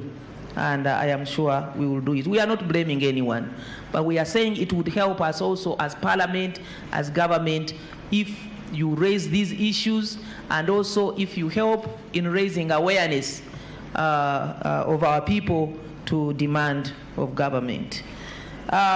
Someone said the Speaker was wrong to order the vacation of the order. We were not, I think it was not clear that the Uganda Law Society had already gone to court. And the Speaker used the means at her disposal. This order needed quick action. Otherwise, if we waited, even if maybe we were aware that the Uganda Law Society had gone to court, if we were to wait for the case, you know what happens. Supposing it took a year, 2 years. So I think the action of the Speaker was necessary, and if she had not done that, you would not have had the inquiry into the presidential handshake as we know it now. But the legal terms I cannot go into. I don't know whether she was aware that the Uganda Law Society had gone to court. Senior Counsel Warubiri, you are saying our problem is political change. Really? No, let me tell you, I'm not saying there should not be political change. But if you said the issue was maybe bad governance, I would understand. But to say political change for the sake of political change, how sure are you that the government you bring in would be better than the NRM government? I think also, Honorable, change. Political change may not be regime change. Political change may not necessarily be regime change. Oh, political change does not necessarily mean regime change. Okay, I stand to be corrected. I do agree with you that all of us need respect for the law, respect for the rule of law. We would be a better people. Uganda would be a better place if we all respected the law. My Lord Bishop, you are wondering whether the people in Parliament are there to represent the people or to represent themselves. There is an extent to which a representative can go. When all is said and done, the responsibility for looking after the children, even the responsibility for making sure you provide pads for the children, the responsibility to make sure your child remains in school and does not get married at age 10, 11, 12, 13, is the primary responsibility of the parent. I want us to understand this. And we must be able to sensitize our people that they should not produce any number of children because they expect the government to what? To educate them or to look after them. And let me make it clear. I support those who think that government should provide pads as a stopgap measure for 1 or 2 years, but as we sensitize the parents to be able to provide for their children. Okay. The primary responsibility for these children is for the parents. So do not expect a member of parliament to come to your home to sensitize you, to feed your children, and to keep them. Okay. So there is an extent. Thank you, sir, for your stand that a country without women is dead. And we need to do everything together to make sure that we empower our women, that we empower the girl child, that every girl child goes to school and is educated. Because as I said earlier, education is the single most factor that has that positive influence to bring about socio-economic change and transformation. I think... If you could wrap up so we can give a chance to... I think that's all. Let me just say one thing. You remember when Dr. Kabumba brought out the issue of Honsley, who went around giving people pigs and goats and asking them to take on his name, selling your identity. Selling your identity because of a goat, because of a pig. Huh? We must be able to rise up to stand for the rights of our people. Okay. Because let me say to you, eventually this man would have come and claimed the entire villages and claimed the entire sub-country because all the property would belong to him. So let us join hands to raise the awareness of human rights among our people. Thank you. Well, could you pass the microphone to the President of the Law Society? When you speak about selling our conscience and image, I hope the same applies to government when we are dealing with donors. Mr. Francis, please. Thank you, Mr. Pio. Most questions were for the two people. I guess mine is just to wrap up and say that I hear a lot of blame in many places, and yes, that should be pointed out, especially for public officials. But let's also collectively develop the courage to do right and to stand for what we think. Take, for instance, the issue of child marriage. I mean, that requires all of us. We've got to stand up and be counted in the various communities that we come from. I think that there's a lot of things that need to be fixed, but I've also seen from where I sit that many times we have assigned our responsibility as Ugandans to others, and we think that these people are going to give us solutions. I think we need to tweak our mindset. Let's get back to what we think is critical. And PEEL would require, whether you use PEEL, whether you require something else, I have found that, for instance, at an individual level, there's something you can play in your community. Let's forget being critics. Criticism is important, but let's remember that this country is for all of us. We have got to do work if we are to take it to the next level. And it is not going to be by a blame game. We are going to do the dirty job, and this will require a few courageous men and women to stand right. If you think that certain government office is going to just produce results, we've waited for long, it's not going to happen. You've got to wake up and do your part. Okay, and that is the appeal I give to everyone here. Let's get to work. Let's have plan A, do litigation. Plan B, let's see beyond litigation. How do we engage to ensure that we have the transformation that we all need? Thank you very much, Francis. Let me have Madame Lina. Please conclude in about a minute. Yeah, thank you so much. PEEL for specifically addressing the issue of marginalization and jurisprudence of equality is very, very critical. FIDA is already doing a lot in that area. we have still outstanding issues to address in terms of challenging the status quo in terms of the prevalence of sexual gender-based violence in times of war and also in times of peace, which of course would be in terms of passing the law. But we need to make sure that we successfully at least file a case to challenge the status right now that is okay, that the prevalence of sexual gender-based violence in intimate relationships and also otherwise people turn very blind eye to it. We need to challenge that. The issue of child marriages is actually escalating, and we need to look at that and then the issue of absentee men. Yes. The issue of absentee men in these relationships in terms of providing is very, very, very critical. We also, so the list is actually growing, and it gives me some courage that at least there's some hope in terms of recruiting support from the entire legal fraternity in practice. Thank you. Thank you very much, Lina. Thank you very much. Lina, you mentioned the absentee men, and I remember asking a colleague of mine how her husband was doing, and she said he's covered under the Missing in Persons Act. Meaning, I don't know where he is. Anyway, just two issues. The masses are missing.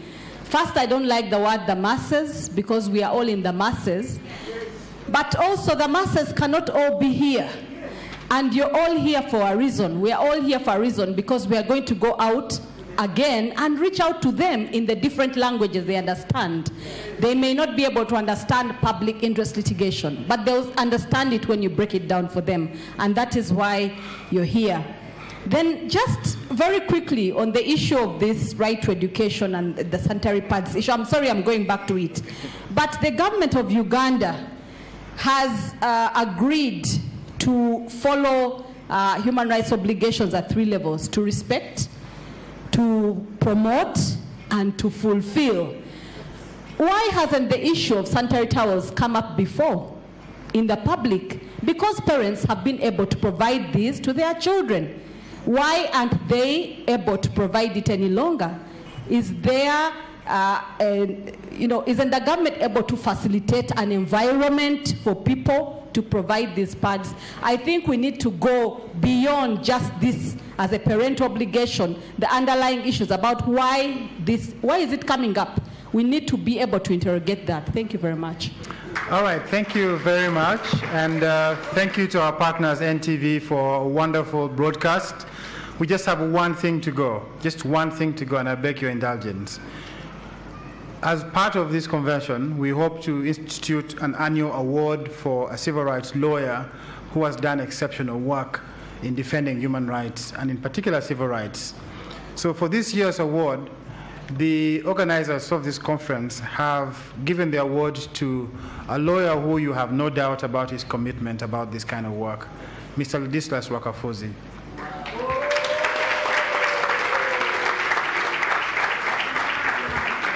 Unfortunately, he couldn't make it here because he's defending civil liberties out of town. And so our board chair will give this award to our guest speaker to deliver it on our behalf to Mr. Amoti Wakafuzi. So can I invite the board chair, please, to give the award and give a few words to thank him.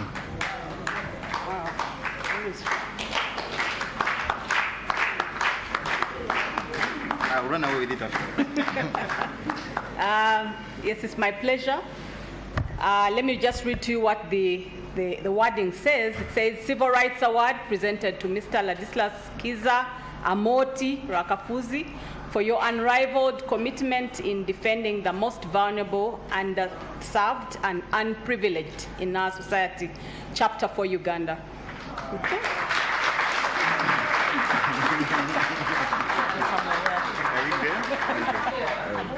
Okay.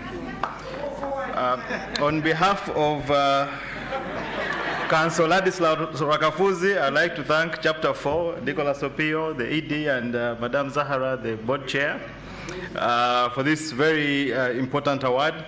I pledge to continue doing the good work that has led me to this award.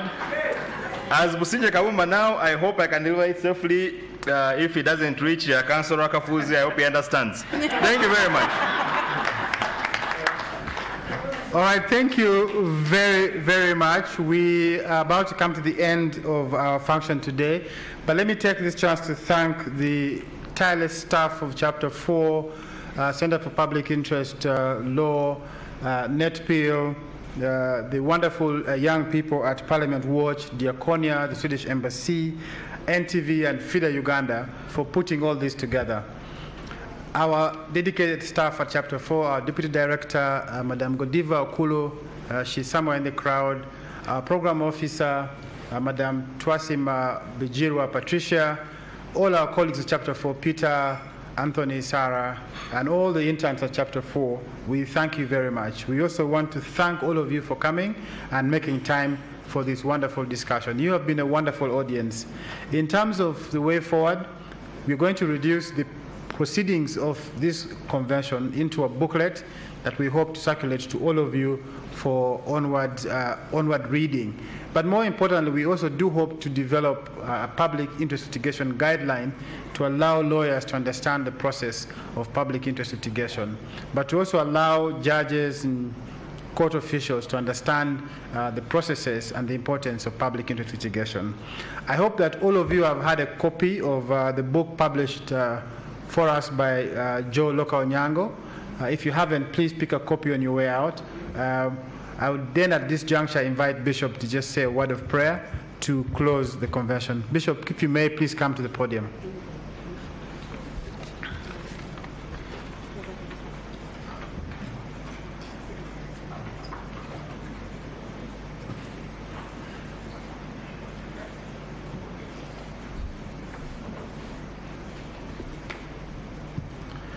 Let us have a word of prayer. Loving Father, we are the citizens of this country, Uganda, called Uganda.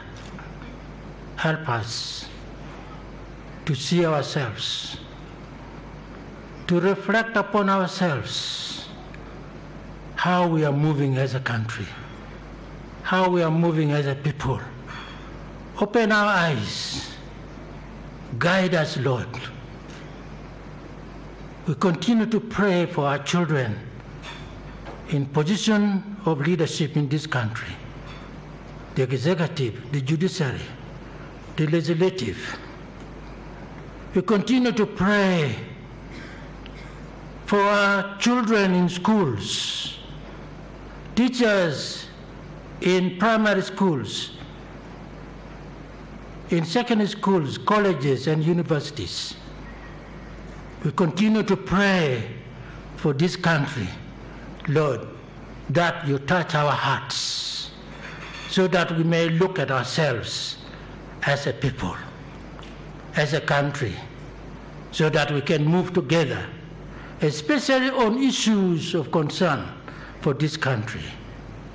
May you help us to love Uganda as our only country in the world, and to love all our people from generation to generation, because those are all our people. And more especially to love our mothers, because we all come from our mothers, so that we will be able to respect women. People who have been marginalized, who have been abused, especially in Africa. Uganda is one of them, where we abuse our mothers and our daughters and our sisters. Lord, help us to stop this immediately. And may the blessing of God the Almighty, the Father, the Son, and the Holy Spirit rest upon you and rest upon this country, upon all those whom you love, wherever they may be, now and forevermore. Amen.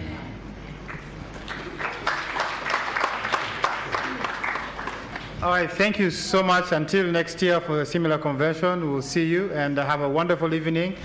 We are ending early to let you beat the traffic, so have a good evening. Thank you so much.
NTV, turning on your world.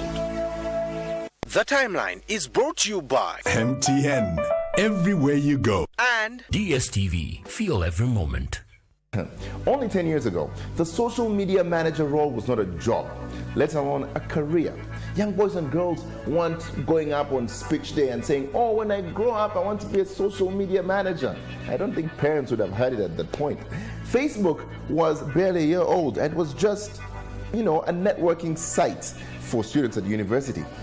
Now, fast forward a decade later, every company, big and small, has a social media manager, whether part-time or full-time. Today, on The Timeline, we talk to you about